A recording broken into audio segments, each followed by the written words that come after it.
अस्सलामुअलैकुम, सुबह खैर। कैसे हैं आप सब लोग? ठीक ठाक होंगे, मज़े में होंगे और हमारे शो का वेट कर रहे होंगे। अच्छा जनाब, वेट क्यों नहीं करेंगे, क्योंकि ये आपका पसंदीदा शो है और करते हैं आप ढेर सारे मैसेजेस जिसमें आपकी इतनी फरमाइशें होती हैं कि एक शो में तो वो सारी की सारी फरमाइशें पूरी हो ही नहीं सकती हैं।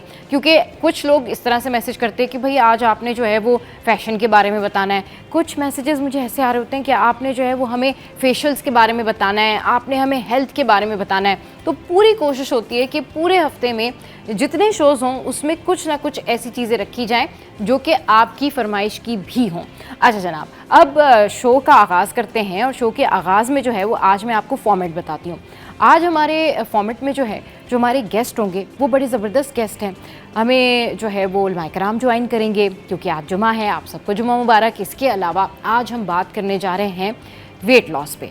अच्छा, आज जो हम बात करेंगे वेट लॉस पे वो कुछ इस तरीके से है कि जब भी हम देखते हैं कि लोग लाखों करोड़ों रुपए ना वज़न घटाने में लगा रहे होते हैं, कोई योगा कर रहा होता है, कोई एक्सरसाइज कर रहा होता है, ये सारी चीज़ें सिर्फ इसलिए की जाती हैं कि वज़न कम हो जाए। अगर ये सारी चीज़ें अपने आप को फिट रखने के लिए की जाएं, ये सारी चीज़ें अगर अपने आप को हेल्दी रखने के लिए की जाएं तो उससे वेट भी लॉस हो जाएगा और लाइफ की जो रूटीन है वो भी मेंटेन रहेगी और बहुत सारे मसले जो हैं जैसे गैस्ट्रिक इश्यूज़ होते हैं या दीगर प्रॉब्लम होती है वो भी सॉल्व हो जाएगी।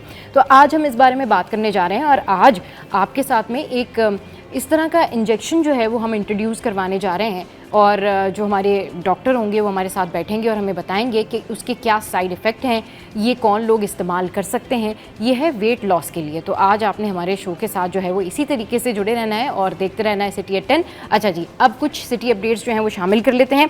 तो कुछ बात कर लेते हैं सोने की। भाई आप लोगों ने जो है वो अब ईद के बाद का सीज़न है, शादियों का सीज़न है, तो कुछ लोगों ने सोना बेचना होगा, कुछ लोगों ने सोना ख़रीदना होगा। तो प्राइजेज़ यहाँ हैं।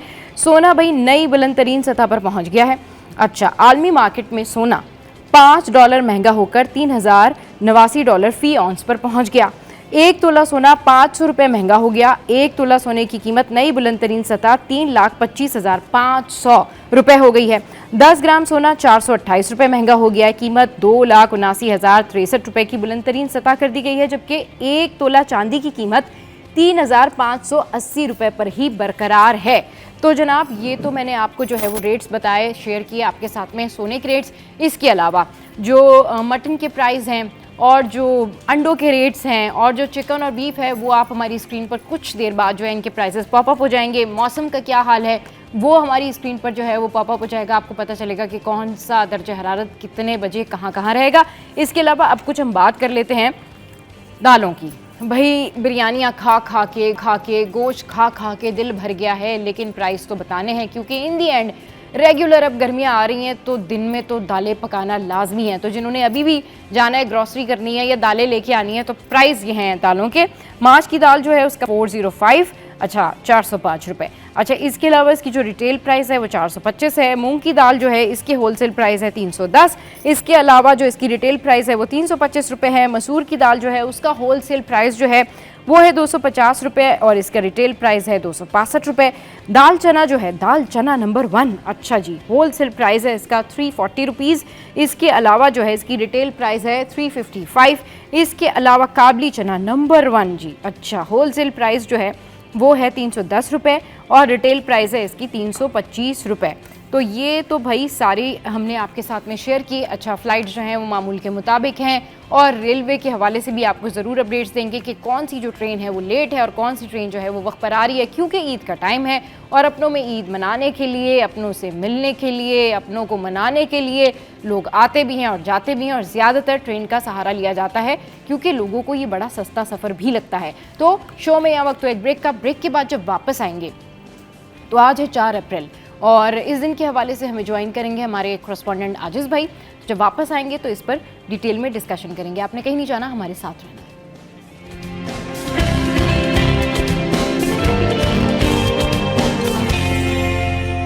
आजिज़ भाई इस वक्त हमारे साथ मौजूद हैं। आजिज़ भाई, मैं चाहूँगी कि थोड़ा सा आप उनकी पर्सनैलिटी के बारे में भी बताएं।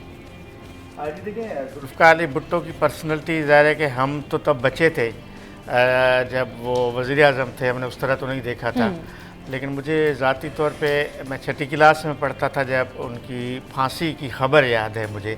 अच्छा, हाँ, नवाब शाह की एक क्लॉथ मार्केट है, मैं अपने वालिद के साथ उस मार्केट में था कपड़े ख़रीद कर रहे थे कि 11 बजे का टाइम था, रेडियो पाकिस्तान से ऐलान हुआ कि जुल्फ़िकार अली भुट्टो को फांसी दी गई। तो उस वक्त उस मार्केट में लोगों ने तालियां बजाकर खुशी का इजहार किया।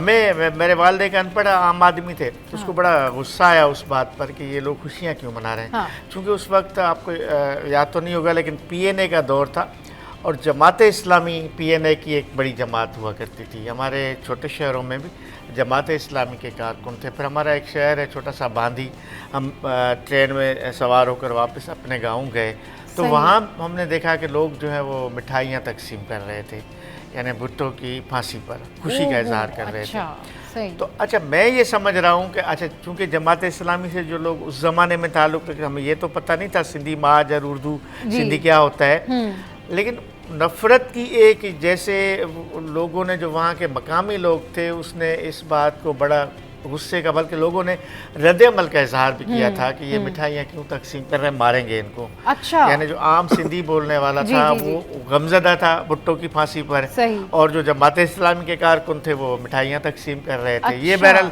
मैं अपनी आपको यादाश्त की एक बात बता रहा हूँ। लेकिन बाद में फिर जुल्फ़िकार अली भुट्टो के बारे में जो हमने पढ़ा, जो किताबें पढ़ी, या बाद में जब सहाफ़त में आए बेनज़ीर भुट्टो और बाकी लोगों से जो बातें सुनी हैं, बुनियादी तौर पे जुल्फ़िकार अली भुट्टो पाकिस्तान की सियासी तारीख़ के एक ऐसी सियासी शख्सियत थे जो आज तक कोई पैदा नहीं हुआ। कायद-ए-आज़म मोहम्मद अली जिन्ना के बाद ये पहला सियासी शख्स था जिसने अवाम को ऐसे लेवल पे मोटिवेट किया कि था मोहब्बतें लोगों के साथ थी। मतलब आप तसव्वुर करें, भुट्टो जब गिरफ़्तार होता है तो लोग खुदसोजियाँ करते हैं। लोग भुट्टो की फांसी पे लोगों ने अपने आप को आग लगाई, कारकुनों ने, मतलब पंजाब में, वो भी पंजाब जैसे सूबे में ऐसे वाक़यात हुए कि लोगों ने खुदसोजी की। सही। तो लोगों की आप उनसे एक वाबस्तगी का अंदाज़ा कर सकते हैं। अगर उनकी सियासत पे हम बात करें, वाहिद सियासतदान थे जिन्होंने पाकिस्तान को एक मुत्तफ़िका आइन दिया जो अभी भी मौजूद है, जिसको हम 73 का आइन कहते हैं। 73 का आइन जो अपने मुखालिफिन थे, वली खान उनका मुखालिफ था, मुफ्ती महमूद उसका मुखालिफ था, अपोजिशन को भी मिला के उन्होंने एक मुत्तफ़िका आइन दिया। ये एक बड़ा कारनामा था। पाकिस्तान को एटमी मुल्क बनाया। पाकिस्तान के एटमी तवानाई की इब्तदा जुल्फ़िकार अली भुट्टो के दौर में हुई। कदीर खान ही ने सारा इसका शुरू किया था। ये एक उसका बड़ा कारनामा था। अच्छा, आप क्योंकि आपने बताया कि जिस तरह के आपने बेनज़ीर भुट्टो की बहुत सारी प्रेस कॉन्फ्रेंसेस जो है वो कवर की, तो उसमें थोड़ा सा बताएं कि वो जिक्र करती होंगी अपने वालिद साहब का, वो बताती होंगी, तो कोई ऐसा इंसिडेंट या कोई ऐसा इवेंट या कोई ऐसी प्रेस कॉन्फ्रेंस जो आपको याद हो, आपने कवर की हो, उसमें उन्होंने उनकी कोई ऐसी बात बताई हो या कोई ऐसी उनकी पर्सनैलिटी के हवाले से कोई चीज़ आपको याद हो तो वो शेयर करें। देखिए, बेनज़ीर भुट्टो अपनी अक्सर बेशतर प्रेस कॉन्फ्रेंसेस में जुल्फ़िकार अली भुट्टो का हवाला देती थी। अच्छा, यानी वो अगर किसी इशू पे बात करती थी ना, वो कहती थी शहीद भुट्टो ने भी ये किया था, हम ये करेंगे।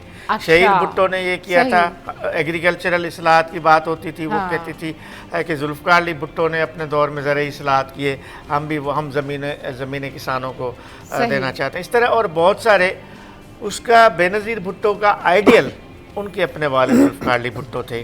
सही। इसलिए जुल्फ़िकार अली भुट्टो की सियासत को वो फॉलो करती थी बाकायदा। बेनज़ीर भुट्टो उसका इजहार भी करती थी और वो प्रैक्टिकली भी वो उसको फॉलो करती थी। यानी मसलन जुल्फ़िकार अली भुट्टो के इंडिया के साथ रिलेशंस क्या थे, बेनज़ीर भुट्टो उन्हीं को ही फॉलो करती थी। जुल्फ़िकार अली भुट्टो के ईरान से ताल्लुकात क्या थे, चीन से। देखें, पीपल्स पार्टी ने जुल्फ़िकार अली भुट्टो के दौर से लेके आज तक चीन के साथ अपने ताल्लुकात को बिल्कुल दोस्ताना रखा, ईरान के साथ अपने ताल्लुकात को दोस्ताना रखा, सऊदी अरब के साथ अपने ताल्लुकात को दोस्ताना रखा।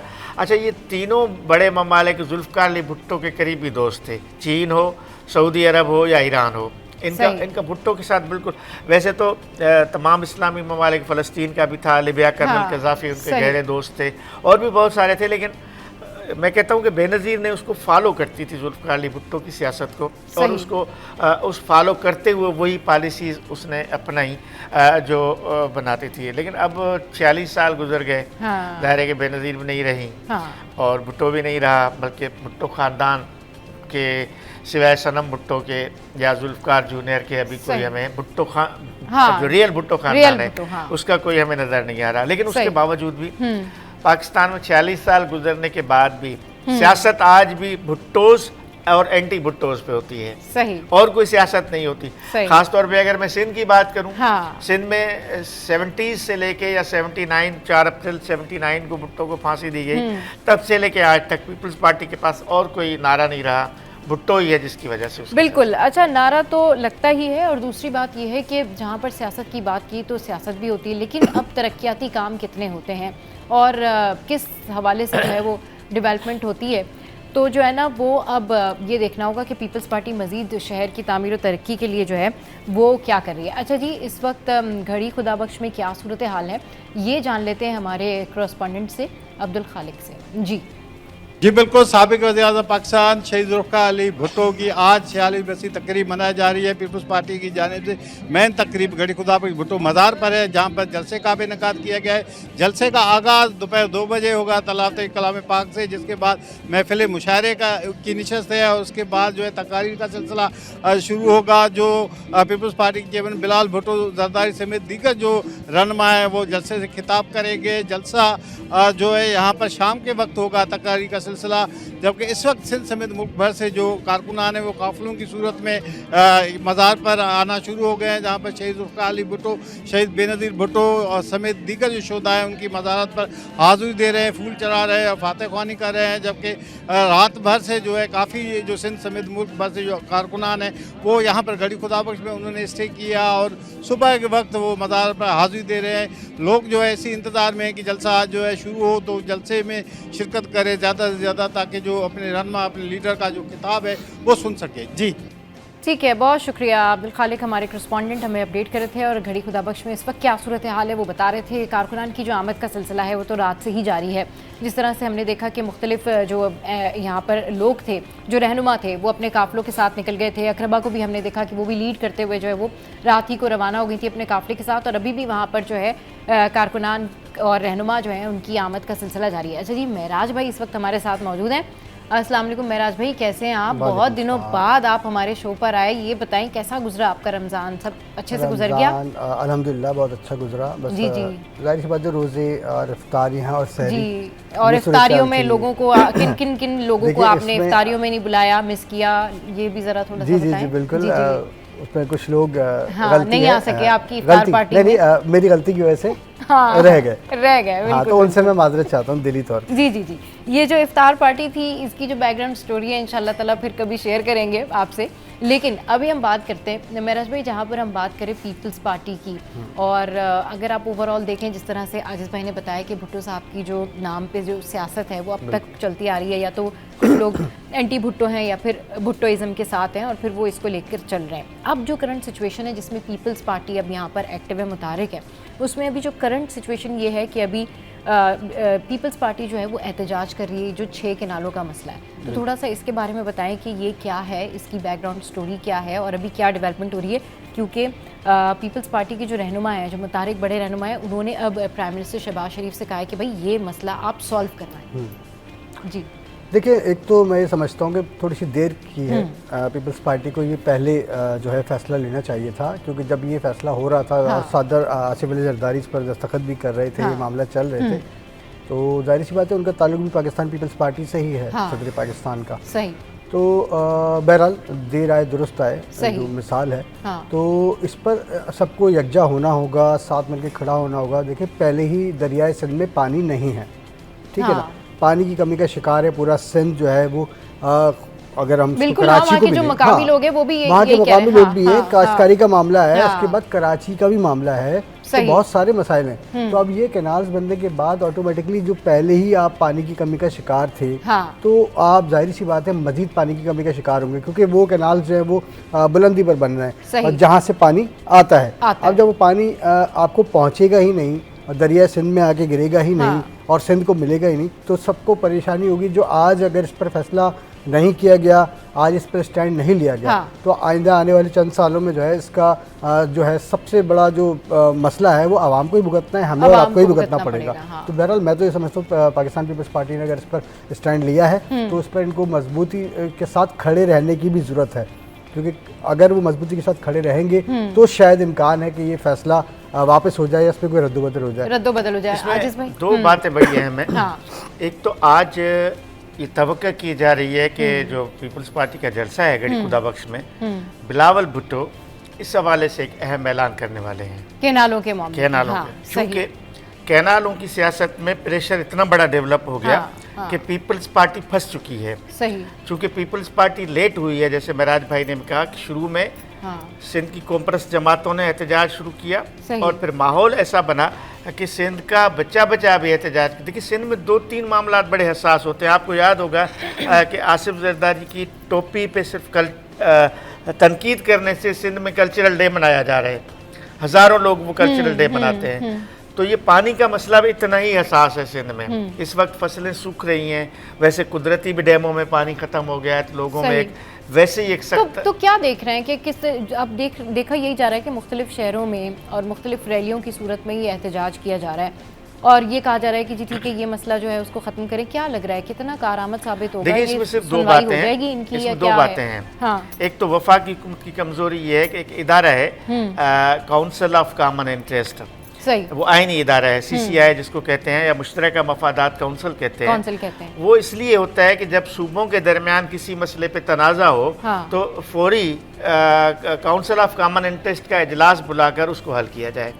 अब वज़ीर आला सिंध ने गुज़िश्ता बरस नवंबर में वज़ीर आज़म को ख़त लिखा और उसको लिखा कि CCI का इजलास बुलाया जाए, जो आज तक नहीं। PP को गुस्सा सबसे ज़्यादा इस बात पर है कि एक तरफ हम इत्तेहादी हैं, एक तरफ हमारे कांधों पे मियाँ शहबाज शरीफ साहब की हुकूमत खड़ी है, दूसरी तरफ 6-8 महीने गुजर गए उसके बाद एक ख़त लिखा, दूसरा लिखा, तीसरा लिखा, CCI का इजलास नहीं बुलाया जा रहा।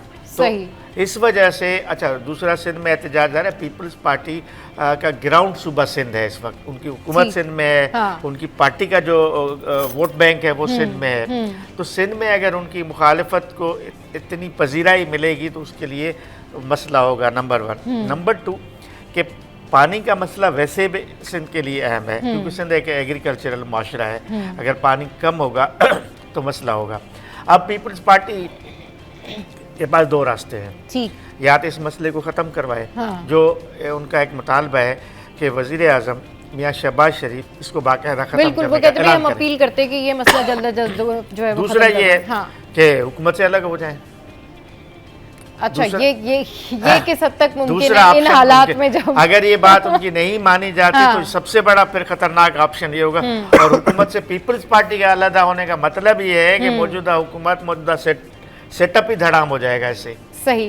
तो मेरा ख्याल है इतना तो शहबाज शरीफ भी नहीं चाहेगा, हुकूमत भी नहीं चाहेगी कि हुकूमत ही गिर जाए इस कैनालों के मसले पे। तो रास्ता तो यही नज़र आ रहा है कि इसको ख़त्म करना चाहिए। चलिए जी, let's hope for the best, क्योंकि आए दिन अब इस हवाले से जो है वो एहतजाज भी सामने आ रहा है। पीपल्स पार्टी के जो वर्कर्स हैं, जो रहनुमा हैं, वोकल होकर इस बारे में आवाज़ उठा रहे हैं कि भाई ये जो मसला है ये ख़त्म किया जाए। वो यही कहते हैं, उनका जो स्टांस है वो ये कि जो दरियाए सिंध में जो पानी है वो ऑलरेडी अगर इस तरीके से 6 किनारे निकलेंगी तो बाकी जगहों पर जो है पानी की बहुत ज़्यादा शॉर्टेज होगी। अच्छा जी, हमारे करस्पॉन्डेंट हमारे साथ थे, आजिज भाई हमारे साथ थे और महराज भाई हमारे साथ थे। आप दोनों का बेहद शुक्रिया।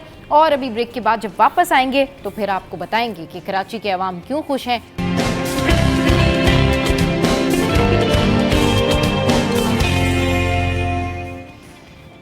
Welcome back. तो जनाब, वज़ीर-ए-आज़म पाकिस्तान का एक बड़ा ऐलान, जिसमें बिजली की कीमत में फ़ी यूनिट में बड़ी कमी का ऐलान कर दिया है उन्होंने, और घरेलू सार्फिन के लिए फ़ी यूनिट बिजली 7 रुपये 41 पैसे सस्ती कर दी गई है। तो प्राइम मिनिस्टर शहबाज शरीफ ने यह ऐलान किया। इस हवाले से पहले आपको एक रिपोर्ट दिखाते हैं और उसके बाद फिर आपको मिलवाएंगे चेयरमैन एडवाइजरी बोर्ड FPCCI मियाँ जाहिद हुसैन साहब से, जो कि इस वक्त हमारे स्टूडियोज़ में मौजूद हैं। But first have a look this report. Shahbaz Sharif का बिजली सस्ती करने का ऐलान, कराची के शहरी और ताजर खुशी से निहाल। Chairman wholesale grocers Abdul Rauf Ibrahim बोले, इस इकदाम से अवाम की मुश्किलात में कमी आएगी और कारोबारी माहौल बेहतर होगा। बिजली सस्ती होने से सनतों को चलाने में मदद मिलेगी और एक्सपोर्ट में भी इजाफा होगा। जो वज़ीर आज़म शहबाज शरीफ ने जो ऐलान किया है वो खुश आइन है और ये हमारी सनतें भी काम अच्छा होगा और हमारी एक्सपोर्ट भी इजाफा होगा। अब सनतकार भी सोचें कि हमें एक्सपोर्ट में इजाफा करना है। यही हमारा घरेलू सार्फिन जो परेशान होते हैं बहुत ज़्यादा, उनके लिए भी अच्छी कमी की है, 7.5 रुपये तकरीबन। तो मैं ये समझता हूँ दोनों खुश आइन फैसले हैं। चेयरमैन आल कराची ताजर इत्तेहाद अतीक मीर ने अपील की कि बिजली की कीमतों में कमी का फायदा सिर्फ घरेलू सार्फिन तक महदूद न रहे, बल्कि कमर्शियल सार्फिन को भी इसका फायदा पहुंचना चाहिए। उन्होंने मुतालबा किया कि बेजा टैक्सेस और स्लैब के निज़ाम को भी खत्म किया जाए। एक तो इसमें कमर्शियल सार्फिन को शामिल नहीं किया गया, दूसरा बिजली की कीमतें इस वक्त स्लैब रेट के तहत 60 रुपए पर यूनिट से भी एक्सीड कर जाती है। बेहतर तो ये था कि बिजली के बिलों में शामिल वो जो अनगिनत 13-14 किस्म के वो जो टैक्सेस शामिल है इन्हें ख़त्म किया जाए। दूसरा स्लैब रेट को ख़त्म किया जाए। बिजली की कीमतों में 7 रुपए 41 पैसे कमी पर कराची वाले भी खुश हैं। शहरियों ने बिजली की मद में रिलीफ आवाम तक पहुंचाने को यकीनी बनाने का भी मुतालबा किया। मगर गरीब आदमी के लिए बहुत अच्छी बात बिजली सस्ती होगी। पहले मेरा बिल आता था 7-8 हज़ार रुपया महीने का, 8-9 हज़ार। अब कम होएगा तो अब मतलब 2-2.5 हज़ार 3 हज़ार तक आना चाहिए बस। और ये 200 से प्लस जो 200 यूनिट से प्लस जो उन्होंने वो एक्स्ट्रा सरचार्ज रखे हुए थे वो हटा दें तो और ज़्यादा अच्छी बात है। बिल्कुल कमी करनी चाहिए। एक जो 40 से 50 हज़ार रुपये महीने का कमाता है उसके लिए तो बहुत ज़्यादा फ़र्क पड़ जाएगा। वज़ीर आज़म शहबाज शरीफ की जानिब से घरेलू सार्फिन के लिए फ़ी यूनिट बिजली 7 रुपए 41 पैसे और सनती सार्फिन के लिए 7 रुपए 59 पैसे सस्ती करने का ऐलान किया गया है। काविश मेमन, सिटी 21। तो काविश मेमन की रिपोर्ट आपने देखी। शहरी काफ़ी खुश हैं और सार्फिन, घरेलू सार्फिन यही कह रहे हैं कि भाई इससे बड़ा फ़र्क पड़ेगा, लेकिन एक्सपोर्ट पर क्या इम्पैक्ट पड़ेगा और इस फैसले को जो है वो किस तरीके से देखा जा रहा है, इस पर बात करने के लिए चेयरमैन एडवाइजरी बोर्ड FPCCI मियां जाहिद हुसैन साहब हमारे साथ मौजूद हैं। ब्यूरो चीफ कराची अशरफ भाई भी हमारे साथ मौजूद हैं। अस्सलाम वालेकुम sir, welcome to the show. कैसे हैं आप? ठीक ठाक? सर, प्राइम मिनिस्टर ने एक बहुत ज़बरदस्त ऐलान किया और इसके बारे में 2 या 3 दिन से पहले से ही जो है वो खबर सामने आ रही थी कि कोई अच्छी खबर आने वाली है। कैसे देख रहे हैं सर इस ऐलान को और क्या एक्सपोर्ट के ऊपर इसका क्या इम्पैक्ट पड़ेगा? मैं ये समझता हूँ कि बड़ी खुशाइंद ये न्यूज़ है और पूरा पाकिस्तान इस बात पर मुबारकबाद का मुस्तहिक है जी। और ख़ास तौर पे हमारे वज़ीर आज़म शहबाज शरीफ साहब और उनकी पूरी जो टीम है जी जी वो भी मुबारकबाद के मुस्तहिक हैं। और ये देखें एक सीरीज़ ऑफ एक्शंस है। ये आप हमारे यहाँ जो इन्फ्लेशन है वो पहले 38% थी, फिर 25% हुई, फिर उसके बाद 15% हुई, 9 हुई और फिर 1.5% और अब जो है कल के जो आए हैं उसमें फिगर वो 0.7% पे आ गई है इन्फ्लेशन। तो ये एक पूरा इसी तरीके से अगर आप देखें तो बैंक मार्कअप है 22% था, वो कम होते होते 12% है और अभी अगली जो अनाउंसमेंट होगी हमारा अंदाज़ा है कि वो तकरीबन 9% पे आ जाएगा। 9% पे आ जाएगा। अच्छा, इसी तरीके से आप बिजली की देख लें तो बिजली में भी ये पिछले तकरीबन 3-4 महीनों में थोड़ा 50 पैसे थोड़े कम होते 1.5-2 रुपये ऑलरेडी पहले भी कम हो चुके हैं। और अब ये जो 7 रुपये 59 पैसे इंडस्ट्री के लिए कम हुआ है तो ये मिला के कोई 10 रुपये हो जाएगा। तो ये एक पूरा सीरीज़ ऑफ एक्शन है और आप इससे अंदाज़ा लगा सकते हैं कि पाकिस्तान की इकॉनमी जो है वो बहुत बेहतर परफॉर्म कर रही है और पहले के मुकाबले में बहुत अच्छी सिचुएशन पे आ गई है। तो आहिस्ता लोगों को ट्रिकल डाउन उसका इफेक्ट आ रहा है। अब आपने ये पूछा कि इसका ट्रेड और इंडस्ट्री पे क्या असरात होंगे, तो ओवरऑल मैंने बताया कि इससे सिचुएशन बेहतर हुई है। लेकिन अगर स्पेसिफिक अगर हम इंडस्ट्री की बात करें तो इंडस्ट्री में तकरीबन 18-20% की ये रिलीफ है जो रेट कम हुए हैं। सही। तो उसके नतीजे में हमारी ज़ाहिर है कि कॉस्ट ऑफ प्रोडक्शन कम होगी और जो इंटरनेशनल मार्केट में हमारी जो एक्सपोर्ट्स हैं वो काफ़ी अरसे से स्टैगनेंट है। सही। तो इसकी वजह से अब हम इंटरनेशनल मार्केट में कदरे कॉम्पिटिटिव भी हो जाएंगे और हमें इंटरनेशनल मार्केट से ऑर्डर लेने में आसानी भी होगी और उससे हमारी एक्सपोर्ट बढ़ेगी। जब हमारी एक्सपोर्ट्स बढ़ेंगी तो मुल्क को फॉरेन एक्सचेंज मिलेगा, राइट, और उसके बदले में यहाँ पे इंडस्ट्री चलेगी, लोगों को रोज़गार मिलेगा, गवर्नमेंट को टैक्सेस मिलेंगे। तो इस तरीके से उसका जो इम्पैक्ट है वो ना सिर्फ गवर्नमेंट के रेवेन्यू पे आएगा, लोगों के रोज़गार पे आएगा, एक्सपोर्ट बढ़ेंगी तो फॉरेन एक्सचेंज के ऊपर आएगा और हमारा जो ट्रेड डेफिसिट होता है उसमें भी कमी आएगी। तो ओवरऑल इसका जैसे बारिश बरसती है ना जी। तो उससे पूरा इलाका सैराब होता है। इसी तरीके से ये जो बिजली है या गैस है या मार्कअप है इसका इम्पैक्ट ऐसे ही आता है कि जैसे बारिश हो तो अगर पूरे मुल्क पे अगर बारिश ना हो तो वो फिर आपका जो है ड्राउट आ जाता है, सूखा आ जाता है। तो ये अगर बारिश हो तो फिर पूरा इलाका सैराब होगा। तो इसका जो है हर शख्स को इसका कुछ ना कुछ इसका बेनिफिट, और स्टेट को उसका बेनिफिट जरूर मिलेगा। बेनिफिट तो मिलेगा। अच्छा सर, ये बताएं कि अब जिस तरह से आप कह रहे हैं ना कि अगर बारिश बरसती है तो सभी को फ़ायदा होता है और सारी चीज़ें जो है वो सैराब हो रही होती हैं, इससे कितना फ़ायदा उठाया जा सकता है?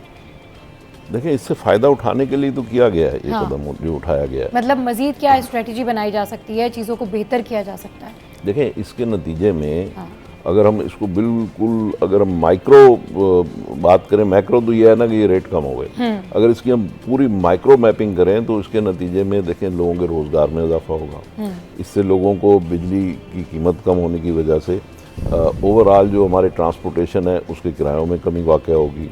इंडस्ट्री की जो प्रोड्यूस है, जो बनाते हैं सनतों में, उसकी कीमतें कम होंगी। उसके नतीजे में लोगों को ज़ाहिर है कि अगर आप लेने जाती हैं, कपड़े लेने जाते हैं, जूते लेने जाते हैं, ज़िंदगी की और बहुत सारी अशिया जो आप लेने जाते हैं, तो ज़ाहिर है कि उसमें बिजली कहीं ना कहीं उसका भी एक फैक्टर होता है। बिल्कुल। तो उसकी कीमतें पेट्रोल हो या बिजली हो, इनके प्राइसेस जब कम होते हैं तो डेफिनेटली हर इंसान के ऊपर उसका इम्पैक्ट होता है। एग्जैक्टली। तो आप यूँ समझ लें कि मेरा ज़ाती जो एस्टिमेशन है कि अगर एक 5 लोगों की अगर फैमिली है तो 5 लोगों की फैमिली जो है उसका एक तो 7 रुपये 41 पैसे उसका बिजली का रेट ही कम हो गया, लेकिन अब वो जो चीज़ें खरीदने जाएंगे तो उसमें भी तकरीबन उन्हें 500, 700, 800, 1000 रुपये की महीने की सेविंग, उसमें भी उनको फ़र्क पड़ना शुरू हो जाएगा। तो एक 5 लोगों की फैमिली को अगर आप देखें तो बिजली का बिल प्लस ये जो चीज़ें वो परचेज़ करते हैं उसको मिला जुला के देखें तो 2-2.5 हज़ार रुपये का उनको फ़र्क पड़ जाएगा। मैं समझता हूँ और मैं उन लोगों की बात कर रहा हूँ कि जो लो इनकम लोग हैं, जी, तो इतना बड़ा डिफरेंस जो उनको आएगा वो फिर ये कि उनको रोज़गार में भी आसानी होगी कि अगर मिसाल के तौर पे 5 लोगों की फैमिली में एक बंदा बेरोज़गार है तो उसको रोज़गार भी मिलना शुरू हो जाएगा। तो इसका बड़ा मैं समझता हूँ मल्टीप्लाइंग इफेक्ट होगा एक ओवरऑल पाकिस्तान की इकॉनमी जो बिल्कुल है एक बड़ा बड़ी अच्छी आएगा। खबर सामने आई है और जिस तरीके से सर बता रहे हैं कि ओवरऑल जो पाकिस्तान की इकॉनमी है वो राइज करेगी, चीज़ें बेहतर होंगी और जब आवाम को सहूलत मिलती है तो फिर यही सहूलत जो है वो आगे आप देखते हैं कि डिस्ट्रीब्यूट होती है, जो स्प्रेड होती है, तो फिर एक अमन की भी सूरत हाल होती है, स्टेबिलिटी की भी सूरत हाल होती है। तो सर आइंदा 5 सालों में फिर जो सर्कुलर डेथ है उसके बारे में कहा जा रहा है कि वो भी जो है वो ख़त्म हो जाएगा, उस हवाले से कुछ बताएं कि वो उसके ऊपर उसका किस तरह से इम्पैक्ट जाएगा? इसकी 2 pronged स्ट्रेटजी है। सही। वो इस तरीके से है कि एक तो शॉर्ट टर्म स्ट्रेटजी है। शॉर्ट टर्म स्ट्रेटजी है कि अभी 1200-1300 अरब रुपए बैंकों से बोरो करेंगे। ठीक। वो बैंकों से बोरो करके और मिसाल के तौर पे आपके पैसे देने हैं, मेरे देने हैं, इनके देने, this is the circular date. जी जी। कि आपने मेरे देने हैं, मैंने इनके देने हैं, इन्होंने उनके देने। सही। तो उसमें क्या करेंगे कि वो पैसा उसमें पंप इन करेंगे, जो बैंकों से बोरो करेंगे, तो उसके नतीजे में सर्कुलर डेट जो है वो 50% तो इमीडिएटली रिड्यूस हो जाएगा। अब इसकी शॉर्ट टर्म स्ट्रेटजी क्या है? शॉर्ट टर्म स्ट्रेटजी ये है इसकी कि जो तकरीबन 1000 अरब रुपए बिजली के शोबे में हम लॉसेज करते हैं, ठीक, वो लॉसेज इस तरह करते हैं कि जी हमारी बिजली जो है वो चोरी होती है, सही, लाइन लॉसेज में ज़ाया होती है, सबसे बड़ा मसला जो इंफ्रास्ट्रक्चर हमारा स्ट्रॉन्ग नहीं है उस वजह से उसमें ज़ाया हो जाती है, और बिल नादहिंदगी है, लोग बिल नहीं पे करते। मगर सर बिजली के बिलों के ऊपर तो लोग ज़्यादातर ये बात करते हैं ना कि भाई ठीक है हमारे यहाँ तो लाइट ही नहीं होती, लोड शेडिंग इतनी होती है और फिर हम बिजली का बिल क्यों भरें? अगर ग्राउंड रियलिटी देखें तो इसके ऊपर भी थोड़ा सा काम करने की जरूरत है। जो आपने कहा ना नादहिंदा वाली बात, तो उसमें ज़्यादातर लोगों का कराची हाइट्स का ये स्टांस है कि लाइट तो आती नहीं, लोड शेडिंग रहती है और फिर इतने बिजली के बिल। एक्चुअल प्रॉब्लम ये होती है, इसलिए वो प्रोटेस्ट करते हैं कि जी हम तो बिल ही नहीं भरते। देखिए एग एंड चिकन वाली बात है कि बात ये है कि एक इलाका है, फर्ज कीजिए कि उस इलाके से वो बिजली सप्लाई करते हैं, फर्ज कीजिए कि जी 1 करोड़ रुपए की जी एक दिन में, ठीक जी जी, और उसके बदले में उन्हें बिल मिलता है 50 लाख रुपए, सही, तो वो उस इलाके की बिजली बंद कर देते हैं। उन्होंने छोटे छोटे सेगमेंट्स बनाए हुए, ठीक है, उस इलाके की वो बिजली बंद कर देते हैं कि भाई यहाँ अगर हम बिजली 1 करोड़ की भेजेंगे आएंगे 50 लाख रुपए, सही, वो बिजली बंद करते हैं। तो that is not load shedding, that is load management, ठीक है, वो उसको बंद कर देते हैं। फिर वो इलाके के लोग इकट्ठे होते हैं, वो जाते हैं, उनके जाके कहते हैं कि भाई ठीक है हम बिल देंगे और हमारी बिजली खोलो, वो उनसे अंडरटेकिंग लेते हैं और फिर बिजली खोलते हैं। सही। तो इस तरीके से पूरे इलाके हैं, मैं अब नाम नहीं लेना चाहता, लेकिन पूरे शहर हम तो रोज नाम ले देते हैं, यहाँ बिजली बंद है, वहाँ बिजली बंद है, मतलब नॉर्थ में तो पता नहीं कोई प्रॉब्लम ही चल रहा है, बहुत ज्यादा। हाँ, तो उसमें बिजली अगर बंद होती है तो उसकी बुनियादी वजह ये होती है कि वहाँ से बिल नहीं मिलते, सही। जब बिल नहीं मिलते या पूरे बिल नहीं मिलते या बिजली चोरी होती है, देखिए 2-3 चीज़ें है ना। जी, जी, जी। एक तो यह है कि जी मेरे घर बिजली का बिल आया, मैंने पे नहीं किया, और मेरी बिजली काटने आए तो मैंने 100 बंदे इकट्ठे कर लिए, बिजली नहीं काटने दी, ठीक है। और एक चीज़ यह है कि मैंने बिजली चोरी कर ली, तो बिजली मैंने चोरी कर ली तो बिल ही नहीं आएगा। चलिए सर, आपकी बात को यहीं से कंटिन्यू करेंगे।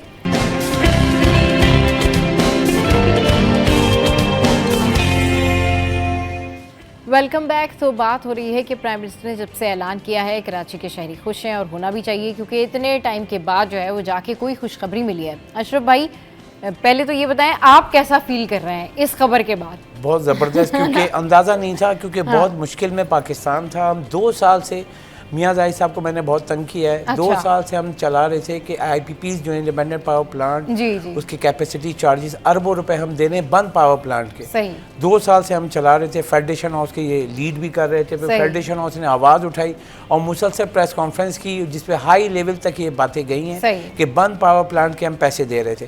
अब मैं बताऊं कि सबसे इंपॉर्टेंट चीज़ कि इस वक्त ये कितनी बड़ी खबर है, ये आपको बताऊं कि मुल्क भर में तकरीबन 4,02,61,000 कंज्यूमर्स हैं बिजली के सारिफीन, जिसमें सबसे ज़्यादा जो है परसेंटेज, अभी रिपोर्ट जो नेपरा के 87% जो है घरेलू सार्फिन, 87%। अच्छा। अब आप सोचें कि 7 रुपये 41 पैसे पर यूनिट जो सस्ती हुई है, इस पर टैक्सेस, सेल टैक्स, FED, दीगर टैक्सेस लगाएं तो आपको बताऊं 8.5 रुपये का ये फ़र्क पड़ रहा है, जो उसका बोझ कम हुआ है। अब 8.5 रुपये पर यूनिट। अब लोग कह रहे हैं यहाँ पे, अब मैं आपको बताऊं, कह रहे हैं कि लाइफ लाइन क्या होता है, प्रोटेक्टेड सार्फिन क्या होता है। एक 50 यूनिट का जो है, जिसका 50 यूनिट का बिल आता है, वो नेपरा के हिसाब से उसका 4 रुपये 78 पैसे यूनिट है, ठीक है। जिसका 100 यूनिट तक जो बिल आता है उसका है 9 रुपये 37 पैसे। अब 100 यूनिट से ऊपर जो यूज़ कर रहा है, इट्स मीन के कंज्यूम कर रहा है, तो उसकी फिर प्राइस बढ़ती जाती है। सबसे महंगी जो बिजली है, जो सबसे ज़्यादा कंज्यूम कर रहा है, वो 300 यूनिट से ऊपर है, यानी 300 से 500 और ये सारी, तो उसकी प्राइस है 56 रुपये से प्लस टैक्सेस वगैरह। अब आप इसकी प्राइस देखें कि अगर आप पर यूनिट 8.5 रुपये की अगर कमी होगी, और अभी FCA भी होगी जो 10 रुपये बताया जाहिद साहब ने, 10 रुपये का मतलब ये है कि आपके बिजली के बिल में बड़ा इम्पैक्ट आएगा। अच्छा। अब जैसे आपने सुना, एक गरीब आदमी जो बोल रहा था मेरा 6-7 हज़ार रुपये का बिल आ रहा था, यकीनी तौर पे आपको बताऊं गारंटी 2,500 रुपये कम आएगा उसका। अच्छा, ये तो उसकी जो कॉस्ट सेविंग जब होगी, ये तो हम एक आम आदमी की बात कर रहे हैं ना, घरेलू सार्फिन 87%। बाकी इंडस्ट्री देखें, कराची में 7 इंडस्ट्री जोन है, ऑल इंडस्ट्री अलायंस के सदर भी हैं, 24,000 छोटी बड़ी सनतें हैं। हम 2 साल से जो चीख रहे थे और खबरें चला रहे थे, उसमें यह है कि जिसका बिल इंडस्ट्री का 2-3 हज़ार रुपये का बिल नहीं आता है, सही। इंडस्ट्री का बिल, अब मियाँ जाहिद साहब की जो फैक्ट्रियाँ हैं उसका जो बिल आता है, बता रहे हैं, मेरे सामने रखा कि जिसका 50 लाख का बिल आता तो 1 करोड़ आ रहा है। अब वही इंडस्ट्री, प्रोडक्शन नहीं बढ़ी, प्रोडक्शन कम हो गई है, और 1 करोड़ रुपये कहाँ से देंगे? बैंक से बोरो करेंगे, बैंक के पास जा रहे तो 22% शरह सूद, 3% बैंक मार्कअप, 25%। यानी अगर आप 1 करोड़ रुपये ले रहे हैं बैंक से कर्जा, तो आप 25 लाख रुपए सूद दे रहे हैं, तो नहीं चल सकता ना ऐसे। तो ये वही डिमांड थी कि ये चीज़ें जैसे बताई, शरह सूद जो है 22% कम होकर 12% आया। बिजली कीमत 2 साल के बाद इतनी बड़ी कमी, और बहुत बड़ी कमी है, बहुत बड़ी कमी। इंटरनेशनल मार्केट का अगर हम सिनेरियो देखें तो आपको कहीं आपको इतना बड़ा रिलीफ नहीं मिलेगा। हमारी, हम मानते हैं पाकिस्तान मुश्किल में था, हमने खबरें भी दी, उसके बाद ये जो ये रिलीफ है ना, तो इसमें हम कह सकते हैं ना अशरफ भाई कि सिटी 21 की काविशें रंग ले आए। मतलब ये तो सभी, मतलब के मेन ये है कि हम तो खबरें देने वाले हैं, मेन ये है कि 2 साल से, क्योंकि माशाल्लाह से आप इस मामले में काफी एक्टिव रहे, बात करते रहे, फिर आप जो है वो जाके प्रेस कॉन्फ्रेंस कोशिश करते रहे पहुंचाएं कि हमारी बिजली और गैस वो वाहिद खाम माल है, अगर ये महंगा हो जाएगा तो इंडस्ट्री बैठ जाएगी। इंडस्ट्री की प्रोडक्शन जो कम हुई, आप बताएं, हम कोरंगी इंडस्ट्री एरिया में हम यहाँ पे हैं, ये इनके सदर भी रहे हैं, इनसे पूछें कितनी इंडस्ट्री, कितने रोजगार था जो कम हो गया। इंडस्ट्रियां बंद हुई हैं भाई, इंडस्ट्री बंद हुई, दिल हिल जाता है। सही, बिल्कुल ठीक। मईशत हिल जाती है, सैकड़ों लोग उसमें काम कर रहे होते हैं, बेरोजगार हो जाते हैं, सैकड़ों लोग उसमें काम कर रहे होते हैं। अच्छा सर, ये बताएं कि अब क्योंकि कराची के अवाम बहुत ज़्यादा खुश हैं और ये एक बहुत बड़ा रिलीफ है जो कि दिया गया है प्राइम मिनिस्टर की जानिब से, मज़ीद इसको किस तरीके से आप एलेबोरेट करेंगे कि मज़ीद इसके ऊपर किस तरह से और काम किया जा सकता है अवाम, और मज़ीद क्या अवाम को फ़ायदा दिया जा सकता है इस हवाले से?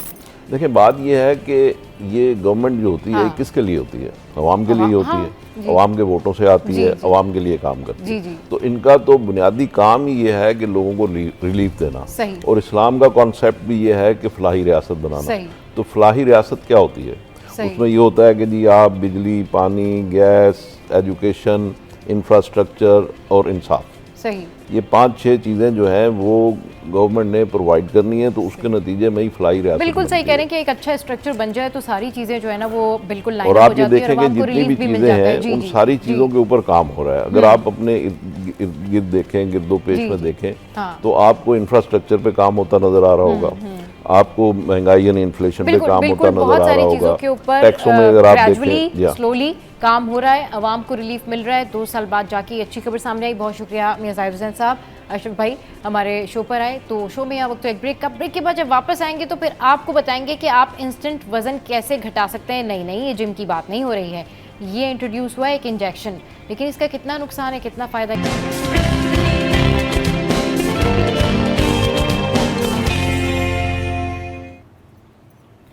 Welcome back. तो जनाब अब इस वक्त हमारे सेशन में उलमाए कराम हमारे साथ मौजूद हैं और हमारी नात खां भी हमारे साथ मौजूद हैं और हमारे साथ अल्लामा कुमैल भी हैं और मुफ्ती शरियार साहब भी मौजूद हैं और अलमास नायाब भी मौजूद हैं।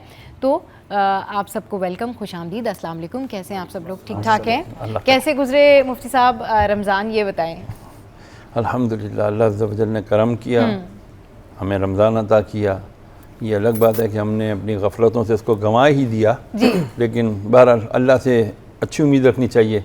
अल्लाह रहमत, मग़फ़िरत और जन्नम से आज़ादी अता फरमा दे, आमीन। सही। तो अल्लामा सैयद कुमैल शिराज़ी साहब भी हमारे साथ मौजूद हैं। अल्लामा साहब, आपके रमज़ान कैसे गुजरे? बहुत शुक्रिया आप हमारे शो पर आए। मौसम तक़वा था, मौसम में बहार कुरान था जी। उस हद तक जिस हद तक इस्तिफ़ादा करना चाहिए वो तो यकीनन हम नहीं कर सकते, जी जी। लेकिन खुदा ने तौफ़ीक दी कि ये रमज़ान हमें नसीब हुआ और इस दुआ के साथ कि खुदा हमें एक और रमज़ान गुजारने की तौफ़ीक दे और जो गुनाह हमारे जिनकी मग़फ़िरत इस रमज़ान में नहीं हो सकी, खुदा करे कि अगले रमज़ान में उन गुनाहों से पाक हो इंशाअल्लाह। आमीन आमीन आमीन। अच्छा, अलमास हमारे साथ मौजूद हैं, तो अलमास मैं चाहूँगी कि आगाज़ आपकी नात से किया जाए। हुजूर ऐसा कोई इंतज़ाम हो जाए, हुजूर ऐसा कोई इंतज़ाम हो जाए, सलाम के लिए हाजिर गुलाम हो जाए, सलाम के लिए हाजिर गुलाम हो जाए। मैं सिर्फ देख लूं एक बार सब्ज़ गुंबद को, नजर से चूम लूं एक बार सुबह तैबा को, बला से फिर मेरी दुनिया में शाम हो जाए, बला से फिर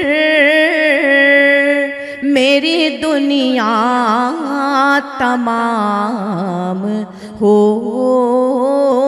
जाए,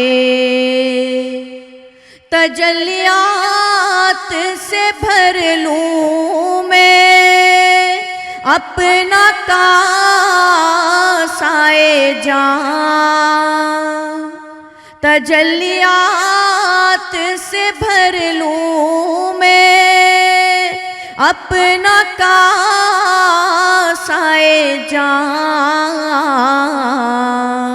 कभी जो उन की गली में क़याम हो जाए, कभी जो उन की गली में क़याम हो जाए, और मज़ा तो जब है फरिश्ते ये कब्र में कह दे, मज़ा तो जब है फरिश्ते ये कब्र में कह दे, सभी मिद हते खैरुल अनाम हो जाए, सभी मिद हते खैरुल अनाम हो जाए, सलाम के लिए हाजिर गुलाम हो जाए। सुभान अल्लाह, सुभान अल्लाह। बहुत खूबसूरत जो है वो नात पढ़ी। अल्लामा साहब हमारे साथ मौजूद हैं, मुफ्ती साहब हमारे साथ मौजूद हैं और आज का जो हमारा मौजू है उसके ऊपर बात करेंगे। आज का हमारा मौजू है कि अपने जो आज़ा हैं, यानी कि बहुत सारे लोग इस तरह से करते हैं कि वो नसीहत कर जाते हैं कि भाई जब हम मर जाएं तो हमारे जो आज़ा हैं वो डोनेट कर देने चाहिए। तो ये किस हद तक सही है, किस हद तक नहीं है, इसके बारे में बात करते हैं। मुफ्ती साहब इसके बारे में बताएं कि क्या वाकई डोनेशन दिया जा सकता है?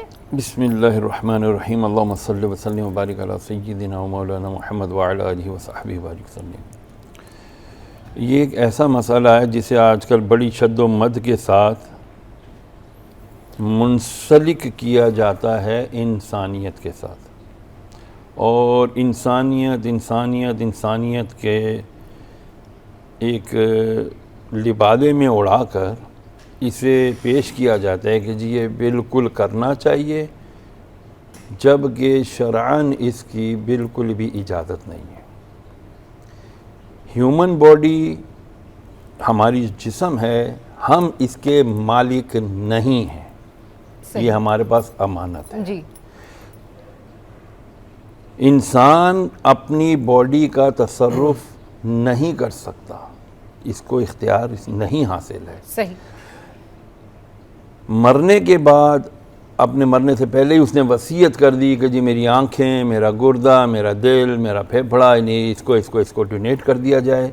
वो इन चीज़ों का इख्तियार नहीं रखता क्योंकि ये अल्लाह की अमानत है। सही। और मुत्तफ़िक़ा तौर पर जो जमहूर उलमा हैं जी जी दुनिया भर के, चाहे वो जामिया अल अज़हर हो, चाहे वो दीगर हिंदुस्तान, पाकिस्तान, बांग्लादेश और दीगर इस्लामी ममालिक के स्कूल ऑफ थॉट्स के डिफरेंट स्कॉलर्स हों, उन सब की कसीर तादाद, जिसे हम जमहूरियत के नाम कहते हैं ना, जमहूर तौर पर उलमा की कसीर तादाद इस बात की हामी है कि इंसान अपनी बॉडी पार्ट्स, अपने ऑर्गन्स डोनेट नहीं कर सकता।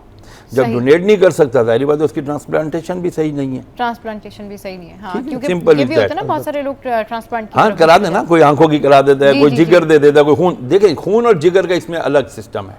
सही। क्योंकि जिगर दोबारा डेवलप भी हो जाता है, खून दोबारा बन भी जाता है। अब ऐसा लोग गुर्दे भी, जी 2 गुर्दे हैं, एक गुर्दा दे दो जी, मेडिकल साइंस कह दीजिए गुर्दे के बगैर आप रह सकते हैं, ठीक है जी, आप रह सकते हैं, रह लो। सही। लेकिन देखा तो ये भी जाता है ना, यही मेडिकल साइंस कहती है, क्या जिसको आप डोनेट कर रहे हो, डोनर जो डोनेट कर रहा है, क्या जिसको डोनेट किया जा रहा है उसकी बॉडी भी उसको एक्सेप्ट करती है, नहीं करती? ये एक्सेप्टेंस भी तो होती है। बाज़ के टिश्यूज नहीं मैच करते, बाज़ के डीएनए नहीं मैच करते, वो कहते हैं नहीं जी इसको नहीं मैच कर रहा, ये इसने कबूल नहीं किया। तो इसीलिए जिस हद तक, जहां तक इजाजत है खून देने की, वो दे दिया कि खून बन जाता है। जिगर, अगर आपने इसका कुछ पार्ट निकाल करके दूसरे को डोनेट कर दिया, उसकी ट्रांसप्लांटेशन, हाँ, उसकी विद सम एक्सटेंट इजाजत दी है इस्लाम ने। लेकिन मेजर पार्ट, जी मेरा दिल निकाल के कर देना, जी मेरी आंख मरने के बाद दे देना, जी मेरा जो है ना किडनी मरने के बाद दे देना, मेरी जब ब्रेन डेथ हो जाए तो निकाल के दे देना, तो इस्लाम इस चीज की इजाजत नहीं देता। बिस्मिल्लाहिर्रहमानिर्रहीम, अल्हम्दुलिल्लाहि रब्बिल आलमीन व अला अहले बैतिहि तय्यबीन अत्ताहिरीन। अच्छा, क्योंकि मैं यहाँ पर फ़िक़्ह जाफ़रिया के हवाले से बताने के लिए बैठा हूँ, तो सबसे पहले मैं एक ब्रैकेट में बात करता चलूँ कि हमारे यहाँ जो फतावा का सिलसिला है वो तकलीद है, यानी हम मुक़ल्लिद होते हैं मरजा तकलीद के। और जो हमारे यहाँ मराजीन हैं वो चंद हैं, यानी उंगलियों पे गिनती के हैं, कि जो हौज़ा इल्मिया नजफ़ व क़ुम में है, मसलन आयतुल्लाह सिस्तानी, आयतुल्लाह सैयद अली ख़ामिनाई, ये हमारे मराजीन हैं जो अभी जिनकी ज़्यादातर तकलीद होती है और ये उधर बैठे हैं और फतावा दे रहे हैं। इस हवाले से आज़ा की पैबंदकारी के हवाले से अगर हम देखें तो फ़िक़्ह जाफ़रिया इसकी इजाज़त देती है। अच्छा, जी जी, और इजाज़त इस माना में देती है, अगर मैं इसको मज़ीद वाज़े करने के लिए बताऊं तो देखें, दो किस्म की जो है आज़ा की पैबंदकारी हो सकती है। एक कि आप जिंदा हैं और आप अपना उज़्व किसी को डोनेट कर रहे हैं, जी, उसमें देखें खुद ये खून का देना भी एक तरीके की पैबंदकारी ही करार पाएगी। अगर आप अपना एक गुर्दा किसी को दे रहे हैं और आपकी ज़िंदगी पर उससे असर नहीं पड़ रहा, यानी आप अपनी ज़िंदगी गुजार सकते हैं, तो आप अपना गुर्दा डोनेट कर सकते हैं अपनी ज़िंदगी में, सही है। अब दूसरा मरहला आएगा कि आप जो है वो इस दुनिया से जा रहे हैं और आप वसीयत करना चाहते हैं, तो उस सूरत में भी फ़िक़्ह जाफ़रिया इस बात की इजाज़त देती है कि अगर सामने वाले की जान को ख़तरा हो, नफ्स मोहतरम का मसला हो कि नफ्स मोहतरम की जान को ख़तरा हो, तो उसकी जान को बचाने के लिए किसी उज़्व की जो है वो डोनेशन या किसी उज़्व को देना या उसकी वसीयत कर जाना, इसमें कोई इश्काल नहीं है, क्योंकि मुसलमान की जान बचाना ज़्यादा ज़रूरी है। अगर इसके किसी उज़्व से उस मुसलमान की जान बच सकती है, तो ये तकरीबन तमाम हमारे मराजीन जो मशहूर मराजीन हैं वो इसकी इजाज़त देते हैं कि आज़ा की पैबंदकारी हो सकती है और वो की जा सकती है। लेकिन इसके खिलाफ मसलन अगर कोई आज़ा की पैबंदकारी इस माना में हो कि उस सामने वाले की जान को खतरा ना हो, मसलन वही जैसे आंख का दे देना या किसी और उज़्व का दे देना, तो उस सूरत में यह है कि उस सूरत में फिर मराजीन के दरमियान इख्तिलाफ है कि आया दिया जा सकता है, नहीं दिया जा सकता। फिर इसमें एक तीसरी सूरत भी मराजीन लेकर आए हैं और उसके ऊपर भी बहस हुई है कि ऐसा ना हो कि जो मुसलमान मैयत है उसकी तौहीन हो, यानी जिसके जो हमारे यहाँ किबला मुसला कहा जाता है, जी, वो अगर करार पा रही हो तो तब भी जो है उस उसकी जो है वो पैबंदकारी नहीं की जा सकती। लेकिन अगर वो तौहीन ना करार पा रही हो तो आप बिल्कुल उसकी पैबंदकारी कर सकते हैं। और फ़िक़्ह जाफ़रिया इस हवाले से ये नजरिया रखती है। आवाम को समझ में नहीं आएगा कि मुसला क्या है। जी जी, वो एक कॉलर में एक कॉलर ने हमें ज्वाइन किया। अस्सलाम वालेकुम, कौन बात करे, कहाँ से? बिल्कुल ठीक ठाक। क्या आप बताइए, क्या सवाल पूछना चाहेंगे? ये आपने खुशखबरी सुनाई कि दिल्ली के पैसे कम हुए, थोड़ा सा हमें खुशी हुई। जी, आपकी आवाज ठीक से नहीं आ रही है यार। जी जी, आप आ रही है मेरी आवाज? जी जी, बोलिए। अच्छा, बहुत सवाल ये है, शरियार साहब आपसे हमने बहुत पूछा उसको सीधा रमजान में, हाँ, और हमारे हिंदी के मुताबिक जायज नहीं है। अगर कोई शख्स या आपकी आवाज़ जो है वो सही से नहीं आ पा रही है, दोबारा आप जो है वो कॉल कीजिए ताकि आपसे आपका जो सवाल है वो उलमाए कराम तक जो है वो पहुंच सके। अच्छा, कुछ और भी क्वेश्चंस हैं और आप हमें कॉल भी कर सकते हैं। इस वक्त हमारे साथ अल्लामा साहब भी मौजूद हैं, मुफ्ती साहब भी मौजूद हैं। अच्छा मुफ्ती साहब, ये बताएं मसले को क्लियर करूं। हाँ, आप उसको हमारे यहाँ जो टर्म इस्तेमाल होती है मरने के बाद कहीं एक्सीडेंट हो जाए, कुछ हो जाए, तो जी लाश पोस्टमार्टम के लिए गई है। सही, पोस्टमार्टम किया जाता है। पोस्टमार्टम क्या होता है? लाश की बेहुरमती नहीं होती तो क्या होता है? अच्छा। चीरा जाता है, किस तरह, क्या वो बहुत स्वीट बेबी, ना ना रोना नहीं है, मैं तुम्हें चीरा मार रहा हूं, मैं तुम्हारा गुर्दा निकाल रहा हूं, मैं तुम्हारा दिल निकाल रहा हूं, फेफड़ा निकाल रहा हूं, ये लाश की बेहुरमती है। उसको चीर फाड़ करना, उसके आधार निकालना, अजी हम इसकी बायोप्सी कराएंगे, अजी हम इसका रीजन ऑफ डेथ मालूम कराने जाएंगे, तो फिर बड़े बड़े लोग क्यों नहीं करवाते अपनी? हमारी बेनज़ीर शहीद भुट्टो साहिबा गई हैं, उनकी क्यों नहीं पोस्टमार्टम करवाई गई? जो उन्होंने वसीयत की थी नहीं करनी जी मेरी पोस्टमार्टम, उनके मियाँ ने, सदर जरदारी साहब ने नहीं करने दी। बड़ी दुनिया कहती रही नहीं जी इसकी डेथ कॉज मालूम करनी है, नहीं कराने दी। भाई नहीं करने देनी चाहिए, क्योंकि ये देखें ये फितने का दौर है। कुरान की 2 आयतें हैं, अल फितना तो शिद्दा मिनल कत्ल, अल फितना तो अकबर मिनल कत्ल। फितना कत्ल से बड़ा जुर्म है, फितना कत्ल से शदीद जुर्म है। आपने रास्ता खोल दिया ना जिस दिन, ये आपको पता नहीं है पीडोफिलिया क्या है, आपको पता नहीं है डार्क वेब क्या है, आपको पता नहीं है बच्चे किस तरह अगवा होते हैं, उनके पार्ट किस तरह निकाल निकाल के बेचे जाते हैं। हम क्यों रास्ता खोल रहे हैं? सही, मेरी बात को जज्बात में मत लीजिएगा, मैं हकीकत बयान कर रहा हूं। हाँ। आज आपने रास्ता खोल दिया, चीची फड़ाई ना लोगों ने बाँ फाड़ लेनी चाहिए। आपने छोटी उंगली पकड़ानी है, लोगों ने बाजू पकड़ लेना है। मुफ्ती साहब ने कहा था इजाजत दी थी, कल में फिर अच्छा, सब कुछ ही होगा। अगर किसी की जान बचानी हो, जान बचाने का क्या मतलब है? दूसरे की जान को आप दागदार कर दें? नहीं, जैसे बहुत मरने सारे के लोग बाद होते हैं ना कि खुद आप, मैं कह रहा हूं, आप अपनी जान के मालिक ही नहीं है। शरीयत कह रही है, कुरान कह रहा है, नस कतई से साबित है। तो आप और मैं कौन होते हैं फतवा देने वाले के जी हाँ जी मेरे मरने के बाद मेरी चीजें निकाल के दूसरे स्पेयर पार्ट्स हैं क्या?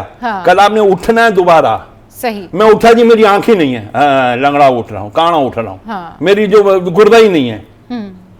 अब ये मुझे नहीं पता कि क़यामत के दिन चीजों की जरूरत होगी नहीं होगी। खुदा जो है वो सारी चीजें अल्लाह ताला कादिर मुतलक है, वो तो मुझे नहीं पता इन चीजों की जरूरत होगी, अल्लाह दोबारा दे देगा। लेकिन इस पे काफी बहस हुई है हमारे यहाँ भी, और खुद यानी अगर आप फतावा के हवाले से देखें, इमाम खुमैनी ने आज से कई साल पहले ये मेरी बात हुई है, वो भी कह रहे हैं इख्तिलाफ है हमारे यहाँ भी हज़रत, बड़ा इसमें इख्तिलाफ नहीं है कि नफ्स मोहतरम की अगर जान इस बात पे मुब्तली इंसान मुकर्रम है, मोहतरम है, एहतराम इंसानियत है, उसके ऊपर जान बचाना हमारे चले बहरहाल होगा, हमारे बिल्कुल। चले आप दोनों का मौक़िफ़ आ गया और पता चल गया कि क्या है चीज़ें। अच्छा, अब जो अगला क्वेश्चन है वो ये है कि खुला और तलाक में क्या फ़र्क है, ज़रा ये बताएं आप।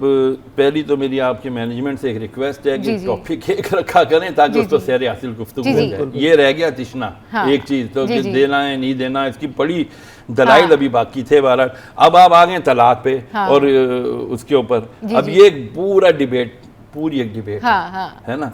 तलाक में और खुला में सिर्फ एक, मुफ्ती साहब ये तो क्वेश्चन है ना, ये रैंडम लोगों का क्वेश्चन है जो आप तक पहुंचा है। मर्द देता है, खुला औरत देती है। सही, खुला औरत जब लेती है तो अपना हक मेहर वापस कर देती है अगर उसको मिला हुआ है। हमारे यहाँ हक मेहर देता कौन है? अव्वल तो देते कोई नहीं। चले अगर दे भी दिया तो अब वो हक मेहर वापस करेगी और बंदा राजी होगा, ठीक है जी ये मेरे साथ नहीं रहना चाहती, जो उसका बुनियादी हक है जो हमारा माशरा नहीं देता है। और जाकर लोग पता नहीं कहाँ से जाकर के कोर्टों से खुलाएं ले लेते हैं, वो नहीं होती खुलाएं। मर्दों को अल्लाह की बारगाह में डर जाना चाहिए कि अगर हम सिर्फ जिद पकड़ के बैठे हैं हम खुला नहीं देंगे। मैं ऐसे कई केसेस भुगत चुका हूं, देखें अजी हम क्यों दे दें, हमारा इतना पैसा हो गया, खर्च हो गया और ये हम इसको खुला दे दें ताकि जाके दूसरों के साथ शादियां कर लें। हैं ऐसे नहीं, हम तो इसको बांध के रखेंगे। ये अल्लाह से डरने की बात है। खुला नहीं मेंटल कंपेटिबिलिटी होती, अल्लाह ने जिस तरह मर्द को इख्तियार दिया है तुम्हारी इसके साथ नहीं बनती तलाक दे दो, इसी तरह औरत का भी इख्तियार है, उसको अल्लाह ने इख्तियार दिया है। अगर उसकी नहीं बनती तुम्हारे साथ, आखिरी हद तक 3 दफा 4 दफा हमने जाके कंसाइल करने की कोशिश की, रिकंसाइल करने की कोशिश की, नहीं बनती। वाकया मौजूद है, रसूलुल्लाह सल्लल्लाहु अलैहि वसल्लम ने साहबी को बुला कर कहा भाई इसका दिल तुम्हारे से नहीं मिल रहा, ये अल्लाह से डरती है, आखिरत से डरती है कि चूंकि तुम बुलाते हो ये दिल से नहीं आती, तो ये इसके कि मैं कहीं ख़यानत तो नहीं कर रही हूँ, अल्लाह से डरती हूँ, इसलिए उसने खुला मांगी है। उसका जो हक मेहर था वापस दिला के हुजूर ने उस खातून को खुला ग्रांट करा दी थी। चलें जी,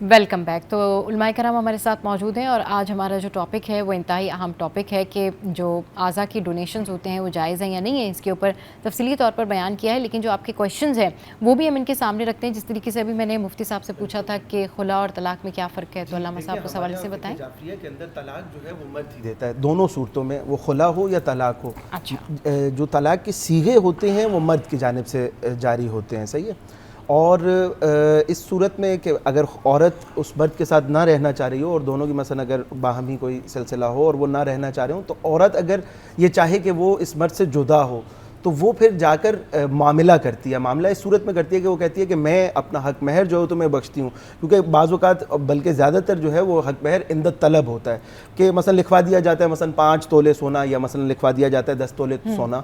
तो ऐसा नहीं होता कि मसलन जब भी शादी हो तो वो मर्द जो है उसका हक महर अदा, बल्कि वो इंदत तलब होता है कि जब औरत उसका मुतालिबा करे। तो मुतालिबा किस वक्त हो सकता है कि जब उसको मर्द तलाक दे रहा हो। तो यहाँ पर क्योंकि मर्द अपनी रजामंदी जाहिर नहीं कर रहा होता तलाक में और औरत को तलाक चाहिए होती है खुला में, तो वो आगे बढ़ के कहती है कि देखो ये 5 तोले सोना या जितना भी मेरा हक महर है ये मैं तुम्हें बख्शती हूँ, इसके मुकाबिल तुम मुझे तलाक दे दो। वहाँ पर फिर जब तलाक किसी के जारी होते हैं, अच्छा फिर अभी माशरे के अंदर जो एक बहुत बड़ी मुश्किल और एक बहुत बड़ी यानी यूँ समझें कि पाकिस्तानी माशरे की बदकिस्मती है कि कई मरतबा ऐसा होता है कि मर्द इसको जो है ढाल बना लेता है और वो तलाक किसी का ही नहीं जारी कर रहा होता और ख़ातून बहुत परेशानी में होती है। यानी आप खुद सोचें कि एक खातून की ज़िंदगी के जो 4 दीवारी के अंदर रहती है, हमारे यहाँ तो ख़वातीन इतनी ज़्यादा बाहर भी नहीं होती, वो खातून जो अहले खाना होती है कि जो हाउस वाइफ खुसूसन जो होती है वो तो बेचारी घर में होती है, उसके लिए बहुत मुश्किलात बन जाती हैं कि मर्द तलाक नहीं दे रहा और वो घर पे बैठी है। हो सकता है वो जवान हो, वो 23-24 साल की हो और 8 साल अगर मर्द तलाक ना दे तो उसकी शादी की उम्र निकल जाए, मसलन वो कहीं और सेटल हो सकती है। तो उस सूरत में फिर शर जो है फ़िक़्ह जाफरिया में ये इजाज़त दी गई है हाकिम शर को। हाकिम शर वो मुज्तहिद जामे शराइत, वो या वो अपने वकील के ज़रिए से इस औरत के तलाक के सीगे जारी करवा सकता है जब मर्द हठधर्मी कर रहा हो और ज़िद कर रहा हो और किसी सूरत तलाक देने पर राज़ी ना हो। सही। चलिए जी, एक और सवाल है और सवाल ये है कि भाई अगर ख़वातीन के नाखून बड़े हों तो क्या ऐसी सूरत में नमाज अदा हो जाती है? जी मुफ्ती साहब, नाखून कितने बड़े होने चाहिए? रसूलुल्लाह अलैहि वसल्लम की एक हदीस मफ़हूम अर्ज़ करता हूँ, लंबे नाखून वाले जिनके नाखून लंबे होते हैं ना, उनका रिस्क तंग हो जाता है।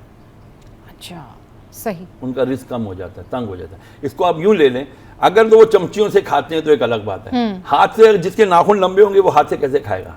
सही। इसका रिस्क तो वैसे ही तंग हो जाना। फिर गंदगी, जरासीम, बैक्टीरिया, लंबे नाखून तो वैसे ही हाइजीन के खिलाफ हैं। सही। अब यहाँ फैशन है। जी बिल्कुल। ओ जी, नेल क्या बोलते हैं, नेल डिजाइनिंग और पता नहीं नेल आर्ट और ना जाने क्या क्या, इतने लंबे लंबे नाखून बना करके उसके ऊपर वो पेंटिंग्स वगैरह करके डिजाइनें दिखा के क्या दिखाना चाहते हैं, क्या करना चाहते हैं? सही। भाई नमाज कैसे होगी? नमाज तो आपको नजाफत सिखाती है, जी, सफाई सुथराई सिखाती है। लंबे नाखूनों को कहाँ से तुम साफ करोगे? वुजू कैसे करोगे? क्या करोगे? नमाज होगी या नहीं? साफ कर ले फिर क्या होगा? हाँ बिल्कुल, बहुत अच्छी बात की अल्लामा साहब ने। अगर साफ कर ले तो फिर नहीं, फिर भी नहीं। ये अनहाइजीन है, इसलिए इसको काट देना चाहिए। देखें, अगर औरत के यानी उर्फ में बनाओ सिंगार में अगर ये भी आता है तो इसको खुद करने में कोई इश्काल नहीं, यानी कोई फतवा नहीं है कि हराम हो। लेकिन हाँ, जहाँ जैसे किबला ने भी बात की, मसलन आप नेल पॉलिश लगा रही हैं, उन नाखूनों पे आप नेल पॉलिश लगा रही हैं, तो वो नेल पॉलिश अगर बाकी है और उसके ज़रिए से वज़ू का पानी आपके नाखून तक नहीं पहुंच सकता, तो जब आपका वज़ू नहीं होगा तो ऑब्वियसली आपकी नमाज भी नहीं होगी। तो इसलिए ज़रूरी है कि मसलन अगर आपने नेल पॉलिश लगाई हुई भी है तो आप, और ये भी यानी नेल पॉलिश आप नामहरमों के लिए अगर लगा रहे हैं तो वो तो वैसे ही हराम हो जाएगा। यानी आप अपने शौहर के लिए अगर बनाओ सिंगार कर रही हैं और उसके लिए मसलन उसको भी अच्छा लगता है और आप जब इस तरीके से मसलन बनाओ सिंगार करेंगे तो उसे अच्छा लगेगा, तो उसमें कोई इश्काल नहीं है। लेकिन ये ख्याल किया जाए क्योंकि हमारे ये सारे आज़ा खुदा ने ये जो हमें हाथ दिए हैं, ये सारे खुदा की अमानत हैं और यकीनन खुदा की इबादत के लिए सर्फ होने चाहिए। तो अगर ये चीज़ें खुदा की इबादत में माने करार पा रही हों तो तब हमें उन चीज़ों को रिमूव कर देना चाहिए। मसलन अगर नेल पॉलिश हो तो उसे उतार देना चाहिए नमाज according to the nature, right. You will, if you go against the nature you will be destroyed. खत्म। ये नेचर में नहीं है। सही। लंबे नाखून नेचर नहीं है, सही। छोटे नाखून नेचर में है और ये इसलिए अगर बढ़ जाए तो उसको काट लिया करो, मत डिजाइन बनाया करो उसके ऊपर। चलिए जी, बहुत अच्छा, इधर मैं एक और बात भी कहता चलूं कि देखिए किबला जो बता रहे हैं ये मसलन अखलाकी पहलू से बता रहे हैं। देखिए फिक के अंदर भी एक हराम होता है, एक हलाल होता है, सही है। यहाँ पे हराम और हलाल की बात नहीं हो रही। हाँ, अखलाकी पहलू होते हैं कि मसलन अखलाकी पहलू जिसके अंदर मसलन हो सकता है मकरू आ जाए, मुस्तहब आ जाए, तो वो अखलाकी पहलू और इसके साथ जो है चीज़ें बताई जा सकती है। चलिए जी, बहुत शुक्रिया मुफ्ती शहरियार साहब, अल्लामा कुमैल हमारे साथ और अलमास नायाब हमारे साथ, आप तीनों का बेहद शुक्रिया। शो का वक्त एंड अप हो गया है। आज का शो आपको कैसा लगा ज़रूर बताइएगा, ज़रूर फीडबैक दीजिएगा। अपना ख्याल रखिए, इर्द गिर्द लोगों का ख्याल रखिए। अल्लाह हाफ़िज़।